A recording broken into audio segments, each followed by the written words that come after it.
കുടുംബശ്രീയുടെ ഇന്നത്തെ എപ്പിസോഡ് ആരംഭിക്കുമ്പോൾ ഹോസ്പിറ്റൽ റൂമിലിരുന്ന് ഫ്രൂട്ട്സൊക്കെ കഴിച്ചുകൊണ്ട് വിജയലക്ഷ്മി പറയുകയാണ്, ആ ഐസിയുവിൽ നിന്ന് മാറിയപ്പോഴേ ഒരാശ്വാസമുണ്ട് കൃഷ്ണൻകുട്ടി ചേട്ടാ.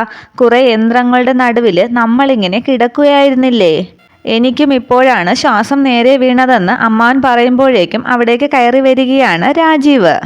കൊണ്ടുവന്ന കവർ അവിടേക്ക് വെച്ച ശേഷം രാജീവ് പറയുകയാണ്, ഭക്ഷണം കൊണ്ടുവന്നിട്ടുണ്ട്, വെജിറ്റേറിയൻ ഫുഡാണ്. അന്നേരം എന്ന് വെച്ചാൽ എന്ന് ചോദിക്കുകയാണ് അമ്മാവൻ. അപ്പോൾ രാജീവ് പറയുന്നു, എന്ന് വെച്ചാൽ ഇറച്ചിയും മീനും ഒന്നുമില്ല എന്ന്. അത് കേട്ട് വിജയലക്ഷ്മി ചോദിക്കുകയാണ്, അയ്യോടാ, കടലിലെ മീനെല്ലാം കൂടി എവിടെ പോയി? അപ്പോൾ രാജീവ് പറയുകയാണ്, മീനൊന്നും എങ്ങും പോയിട്ടില്ല. കുറച്ച് നാളത്തേക്ക് അമ്മയ്ക്ക് വറുത്തതും പൊരിച്ചതും ഒന്നും വേണ്ട.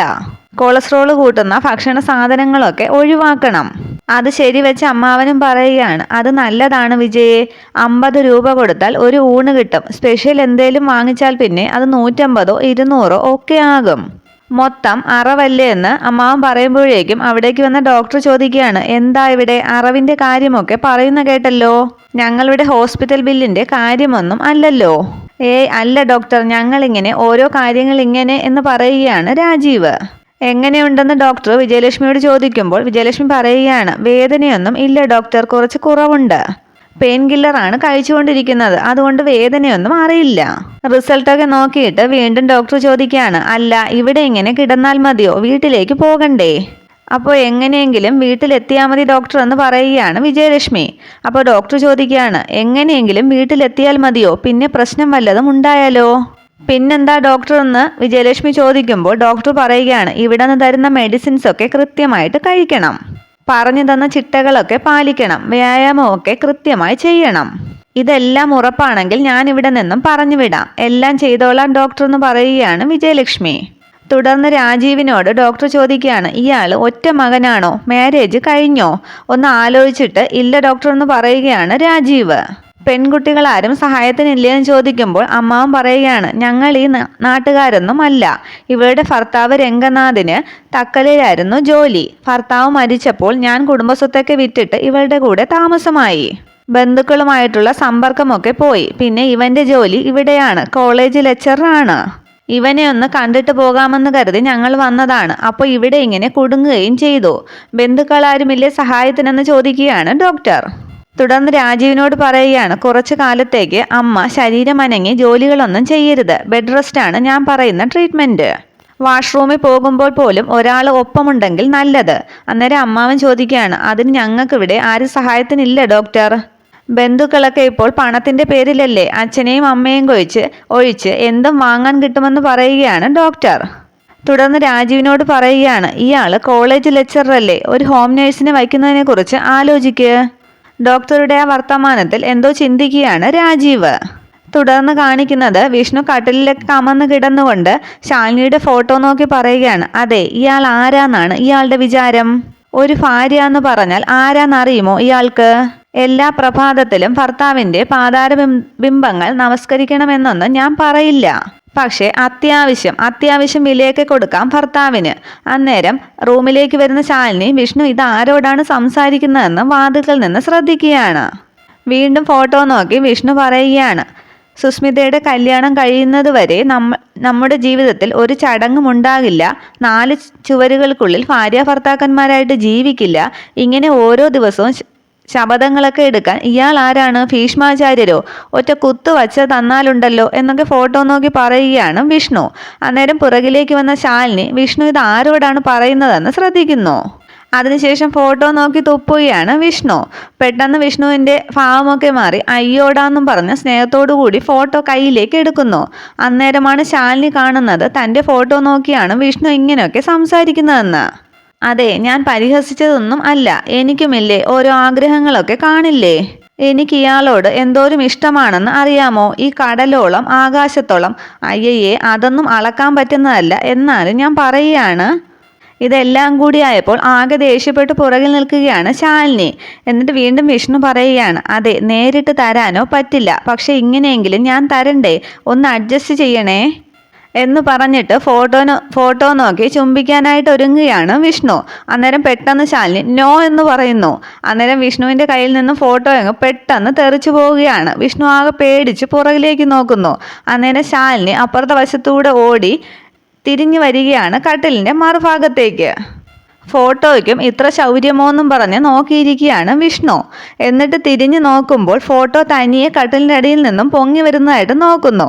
വിഷ്ണു ആകെ അന്തം വിട്ട് നിൽക്കുമ്പോൾ ശാലിനിയും ഫോട്ടോ എടുത്തുകൊണ്ട് എഴുന്നേൽക്കുകയാണ്. ഇതെന്താ, മാനത്ത് നിന്ന് പൊട്ടി വീണോ എന്ന് ചോദിക്കുകയാണ് വിഷ്ണു. ഫോട്ടോയിൽ നിന്ന് പൊട്ടി വീണോ എന്ന് വിഷ്ണു ചോദിക്കുമ്പോൾ അല്ല, മാനത്ത് നിന്ന് പൊട്ടി വീണോ എന്നും പറഞ്ഞ് എഴുന്നേൽക്കുകയാണ് ശാലിനി. അത് കേട്ട് ആകെ ചമ്മിയ മറ്റിൽ എന്നും പറഞ്ഞ് കട്ടിലേക്ക് ഇരിക്കുകയാണ് വിഷ്ണു. അല്ല, ഞാനിതൊന്നും കേൾക്കില്ല എന്ന് കരുതിയോ എന്ന് ചോദിക്കുകയാണ് ശാലിനി. ഫോട്ടോ പിടിച്ചു വാങ്ങിയിട്ട് വിഷ്ണു പറയാണ്, കേട്ടെങ്കിലേ കണക്കായിപ്പോയി, ഇയാളോട് നേരിട്ട് പറയാനുള്ള കാര്യങ്ങളാണ് ഞാൻ എന്ന് പറയുമ്പോഴേക്കും വീണ്ടും ഫോട്ടോ തട്ടിപ്പറിക്കുകയാണ് ശാലിനി. നമ്മൾ തമ്മിൽ ഇപ്പോഴുള്ള ബന്ധത്തിന് ഒരു പുനരാലോചന വേണമെന്നുള്ള പക്ഷത്തിലാണ് ഈ ഞാനും. അത് കേട്ട് സന്തോഷത്തോടുകൂടി അതിശയത്തോടുകൂടി എന്താന്ന് ചോദിക്കുകയാണ് വിഷ്ണു. അല്ല, ഇപ്പോഴെങ്കിലും ഇയാൾക്ക് പുനരാലോചന വേണമെന്ന് തോന്നിയല്ലോ, എന്താ ഇയാളുടെ ആലോചനയെന്ന് വിഷ്ണു ചോദിക്കുന്നു. തുടർന്ന് വിഷ്ണുവിൻ്റെ ഷർട്ടിൻ്റെ ബട്ടൺസ് ഇട്ട് കൊടുക്കുകയാണ് ശാലിനി. അതുകൊണ്ട് ഏറെ സന്തോഷിക്കുന്നു വിഷ്ണു. എന്നിട്ട് ശാലിനി പറയുകയാണ്, അതെ, രാജീവ് സാറിൻ്റെയും ശാരികേച്ചിയുടെയും കല്യാണം നടത്തി കൊടുത്തത് ഇയാളല്ലേ? അതേന്ന് പറയുകയാണ് വിഷ്ണു. ശാലിനി പറയുകയാണ്, കല്യാണം കഴിഞ്ഞ ശേഷം വീട്ടിൽ നിന്നും പുറപ്പെട്ടു പോയതാണ് രാജീവ് സാറ്. ആളെപ്പറ്റി ഇപ്പോഴും കാര്യമായ വിവരമൊന്നും ഇല്ല. അന്നേരം വിഷ്ണു പറയുകയാണ്, അതൊന്നും വലിയ പ്രശ്നമല്ലെന്നേ, കണ്ടിന്യൂ എന്ന് പറഞ്ഞിട്ട് വീണ്ടും ഷർട്ടിന് നേരെ പിടിച്ച് കാണിക്കുകയാണ് ശാലിനിയോട്. അത് ഞാൻ പറഞ്ഞു വരുന്നത് എന്താണെന്ന് വെച്ചാൽ, ശാരികേച്ചിയുടെ കാര്യത്തിൽ ഒരു തീരുമാനം ഉടനെ ഉണ്ടാക്കിയില്ല എന്ന് വെച്ചാൽ, മുരിങ്ങക്കായ്ക്ക് പകരം ഇയാളെ വെട്ടിയരിഞ്ഞ് കുടുംബശ്രീ ഹോട്ടലിലെ സാമ്പാറിനൊപ്പം വിളമ്പും ഞാൻ. വിഷ്ണു പ്രതീക്ഷിച്ചിരുന്നത് പോലെ ശാലിനി സംസാരിക്കുമെന്ന് കരുതി അത് കേട്ട് ചിരിക്കുകയാണ് വിഷ്ണു. എന്നിട്ട് വേറെന്തോ കേട്ട പോലെ എന്താ താൻ പറഞ്ഞത് എന്ന് ഞെട്ടി ചോദിക്കുകയാണ് വിഷ്ണു. ആ തീരുമാനം ഉടനെ നടത്തും ഞാനെന്ന് വിഷ്ണുവിന് താക്കീത് നൽകിയിട്ട് അവിടെ നിന്നും പോകുന്നു ശാലിനി. തുടർന്ന് വിഷ്ണു കരുതുകയാണ്, മുരിങ്ങക്കായ്ക്ക് പകരമോ, പറഞ്ഞാൽ പറഞ്ഞതുപോലെ ചെയ്യുന്ന സാധനമാണ് എൻ്റെ ദൈവമേന്നും പറഞ്ഞ് കട്ടിൽ തന്നെ ഇരിക്കുകയാണ് വിഷ്ണു. തുടർന്ന് കാണിക്കുന്നത് കുടുംബശ്രീ വീട്ടിൽ ആകെ വിഷമിച്ചിരിക്കുകയാണ് ശാരിക. ശ്യാമ അടുത്ത് തന്നെ ഇരുന്ന് പഠിക്കുന്നുണ്ട്. അതേസമയം അവിടേക്ക് വന്ന ശാരദാമ്മ പറയുകയാണ്, ശാരി, നീ ആ പച്ചക്കറിയൊക്കെ ഒന്ന് എടുത്ത് അരിഞ്ഞു വെച്ചേക്കണേ എന്ന് പറഞ്ഞിട്ട് അവിടെ നിന്ന് പോകുന്നു. പക്ഷെ ശാരി അതൊന്നും കേൾക്കുന്നില്ല. എന്തോ ആലോചിച്ച് തന്നെ ഇരിക്കുകയാണ് ശാരിക.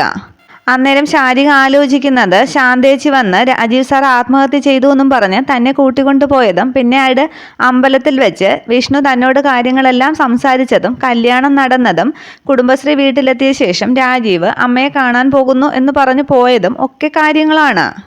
അതേസമയം അവിടേക്ക് തിരികെ വന്ന ശാരദാമ്മ മലക്കറിയൊക്കെ ഒന്ന് നോക്കിയിട്ട് ശാരികയോട് ചോദിക്കുകയാണ്, അല്ല, നീ ഇതുവരെ ഇരുന്നിടത്ത് നിന്നും ഒന്ന് അനങ്ങിയില്ലേ? എടി, എന്ത് കണ്ടോണ്ട് ഇവിടെ ഇരിക്കുക എന്നൊക്കെ ചോദിക്കുകയാണ് ശാരദാമ്മ. പക്ഷെ അനങ്ങാതെ തന്നെ ഇരിക്കുകയാണ് ശാരിക. തുടർന്ന് ശാരദാമ്മ, നിന്നോടാണ് ചോദിച്ചത് എന്ന് പറഞ്ഞ് ശാരികയെ പിടിച്ച് കുലുക്കുന്നു. വീണ്ടും ദേഷ്യപ്പെടുകയാണ് ശാരദാമ്മ. എന്ത് മനോരാജ്യം കണ്ടുകൊണ്ടാണ് നീ ഇവിടെ ഇരിക്കുന്നത്? മുമ്പ് കുറെ മനോരാജ്യം കണ്ടതുകൊണ്ടാണ് ഇപ്പോൾ ഇവിടെ ഇങ്ങനെ ഇരിപ്പിരിക്കേണ്ടി വരുന്നത്. എല്ലാം ചെയ്തു വെച്ചിട്ട് ഇരിക്കുന്ന ഇരിപ്പ് കണ്ടില്ലേ, ഒറ്റ കുത്തു വെച്ച് തന്നാലുണ്ടല്ലോ എന്നൊക്കെ പറഞ്ഞ് കൈയോങ്ങുകയാണ് ശാരദാമ്മ. അന്നേരം പേടിച്ച് പുറകിലോട്ട് മാറുന്നു ശാരിക. പഠിക്കാൻ വിട്ട കാലത്ത് പഠിച്ചത് ഇല്ല, അമ്മയെ സഹായിക്കാൻ വേണ്ടി ഹോട്ടലിലങ്ങ് കൂടി.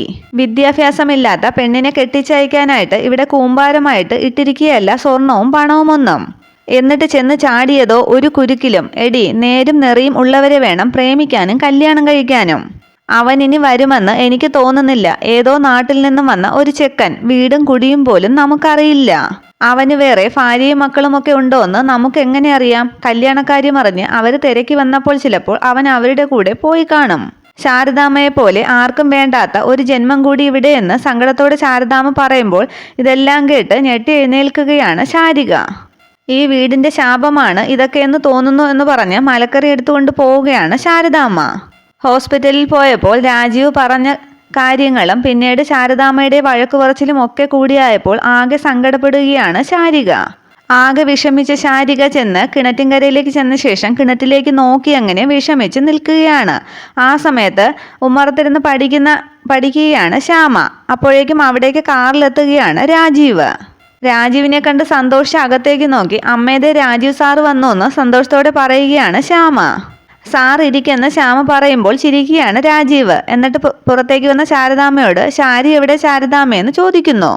ഇവിടെ ഉണ്ടല്ലോ, മോളെ പോയി വിളിച്ചോണ്ട് വാന്ന് ശ്യാമയോട് പറയുന്നു. രാജീവ് പറയുകയാണ് എന്നോട് ചെറിയ പിണക്കത്തിലാണെന്ന് തോന്നുന്നു കക്ഷി. അന്നേരം ചിരിച്ച് ശാരദാമ്മ പറയുകയാണ് ഭാര്യ ഭർത്തങ്ങന്മാർ തമ്മിലുള്ള പിണക്കമല്ലേ, നേരിട്ട് കാണുകയോ ഒന്ന് ചിരിക്കുകയോ ചെയ്താൽ അതൊക്കെ അങ്ങ് മാറും. അതേസമയം കിണറ്റിലേക്ക് തന്നെ നോക്കി നിൽക്കുകയാണ് ശാരിക. അത് കണ്ടുകൊണ്ട് അവിടേക്ക് വന്ന ശാന്തയും രാജിയും ചോദിക്കുകയാണ് അല്ല എന്തുവാ ഉദ്ദേശം?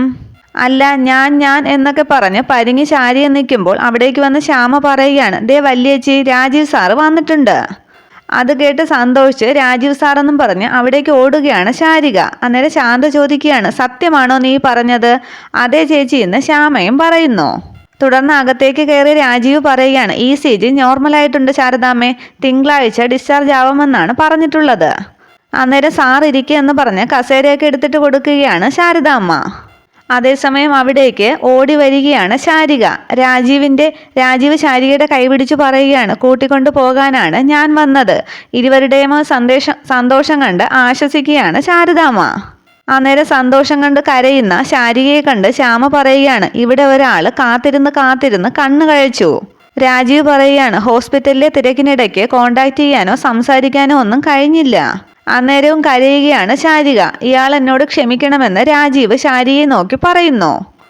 എന്തായത്, ഞാൻ വന്നില്ലേടോ, ഇയാൾ എന്തിനാ കരയുന്നത് എന്ന് പറഞ്ഞ് ശാരികയുടെ കണ്ണീര് തുടച്ചുകൊണ്ട് രാജീവ് ചോദിക്കുകയാണ് ഇയാൾ എന്താ കൊച്ചുകുട്ടിയാണോ? അല്ലെന്നൊക്കെ പറയാൻ ശ്രമിക്കുന്നുണ്ടെങ്കിലും ശാരികയുടെ ശബ്ദം വെളിയിലേക്ക് വരുന്നില്ല. തുടർന്ന് ശാരദാമ്മ പറയുകയാണ് മോളെ നീ പോയി ഡ്രസ്സൊക്കെ മാറി ബാഗ് എടുത്തോണ്ട് വാ. സന്തോഷത്തോടു കൂടി അകത്തേക്ക് പോകുന്ന ശാരിയെ കണ്ട് ശ്യാമ പറയുകയാണ് ഹോ എന്തൊരു ഉത്സാഹം, ഇത്രയും സമയം ഇങ്ങനെ ഒരാൾ ഇവിടെ ഉണ്ടെന്ന് പോലും അറിയില്ലായിരുന്നോ? അത് കേട്ട് ശാരദാമ്മ പറയുകയാണ് പാവം, അവൾ ഒരുപാട് സങ്കടപ്പെട്ടിരിക്കുകയായിരുന്നു.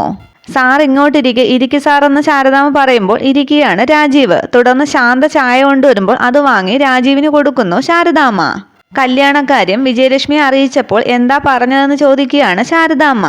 അമ്മ മുഷിച്ചൊന്നും പറഞ്ഞില്ല, സാരമില്ല, നിന്റെ ഇഷ്ടം അതല്ലേ, നടക്കട്ടെ എന്ന് രാജീവ് വിക്കി പറയുകയാണ്. പക്ഷെ രാജീവിന്റെ സംസാരം ശ്രദ്ധിക്കുന്നുവെങ്കിലും ഹോ ആശ്വാസമായി എന്ന് പറയുന്നു ശാരദാമ്മ. കല്യാണക്കാര്യം അറിയിക്കാത്തതിന് പരിഭവമൊന്നുമില്ലേ വിജയലക്ഷ്മിക്കെന്ന് വീണ്ടും ശാരദാമ്മ ചോദിക്കുന്നു. പരിഭവം ഉള്ളിലുണ്ടാവും, അത് ശാരദാമ്മയ്ക്കും ഇല്ലേ എന്ന് രാജീവ് തിരികെ ചോദിക്കുകയാണ്. അതിപ്പോ ഏതൊരമ്മയ്ക്കും ഉണ്ടാവും. പിന്നെ ശാരദാമ്മ പറയുകയാണ് ഒരു 30 പവന്റെ കടമുണ്ട്, എത്രയും പെട്ടെന്ന് ഞാനത് വീട്ടിക്കൊള്ളാമെന്ന് മോൻ വിജയലക്ഷ്മിയോട് പറയണം. ശാരദാമ്മേ, അമ്മയ്ക്കങ്ങനെ സ്വർണത്തിനോട് ആർത്തിയൊന്നും ഇല്ല. പിന്നെ കൊടുക്കാമെന്ന് പറഞ്ഞിട്ട് കബളിപ്പിച്ചത് കൊണ്ടാണ് അമ്മ അങ്ങനെ കല്യാണപ്പന്തലിൽ പെരുമാറിയത്. പിന്നെ അമ്മയുടെ ദേഹത്ത് നിന്നും സ്വർണം ഊരി വാങ്ങിച്ചപ്പോൾ അതൊരു ഇൻസൾട്ടായിട്ട് അമ്മയ്ക്ക് തോന്നുകയും ചെയ്തു. ഈ അറ്റാക്ക് വന്നതോടെ അമ്മയ്ക്കൊരു മാറ്റമുണ്ടായതായിട്ട് എനിക്ക് തോന്നുന്നുണ്ട്. മരണം മുന്നിൽ വന്നു നിന്നപ്പോൾ ഒരു തിരിച്ചറിവ് ഉണ്ടായതുപോലെ, എല്ലാം ക്ഷമിക്കാനും വിട്ടുവീഴ്ച ചെയ്യാനുമൊക്കെ ഒരു മനസ്സ് വന്നതുപോലെ. രാജീവിന്റെ വർത്തമാനത്തിലൊക്കെ ആശ്വസിക്കുകയാണ് ശാരദാമ്മയും ശാന്തയും രാജിയും ശ്യാമയും ഒക്കെ. അതേസമയം പോകാൻ തയ്യാറായി ഒരുങ്ങി സന്തോഷത്തോടു കൂടി ബാഗുമായി വരികയാണ് ശാരിക. ശാരദാമ്മ ചോദിക്കുകയാണ് അല്ല സാർ, ഞാൻ കൂടി വരണ്ടേ വീട്ടിലേക്ക്, ഗൃഹപ്രവേശം അല്ലേ? അതിന് തടയിട്ട് രാജീവ് പറയുകയാണ് വേണ്ട ശാരദാമ്മേ, അമ്മയ്ക്ക് വയ്യാതിരിക്കുന്നത് കൊണ്ട് അങ്ങനെ വലിയ ചടങ്ങൊന്നും ഉണ്ടാകില്ല.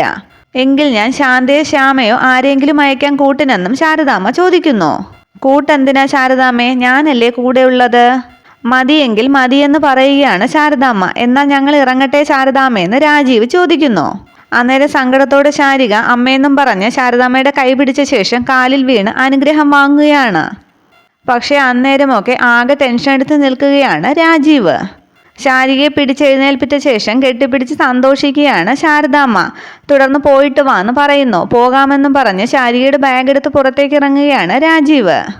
കാറിൽ കയറാൻ നേരം അമ്മയെന്ന് പിടിച്ച് ശാരദാമ്മയുടെ കൈ പിടിച്ച് കരയുകയാണ് ശാരിക. അന്നേരം ശാരദാമ്മ പറയുകയാണ് മോളെ, വിജയലക്ഷ്മിയെ അമ്മയായിട്ടല്ല അമ്മയായിട്ട് തന്നെ കാണണം.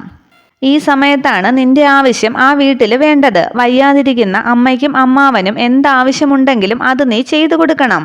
മോളെ, നിന്റെ രാജീവ് സാറിനെ വളർത്തിയതും പഠിപ്പിച്ചതുമൊക്കെ അവരാണെന്ന് നീ എപ്പോഴും ഓർക്കണം. നിന്റെ ഭർത്താവ് മാത്രമല്ല സാറ്, അതിനു മുമ്പ് ഒരു മകനും ഒരു അധ്യാപകനും ഒക്കെയാണ് സാറ്. ഇതെല്ലാം തലകുലുക്കി സമ്മതിക്കുകയാണ് ശാരിക.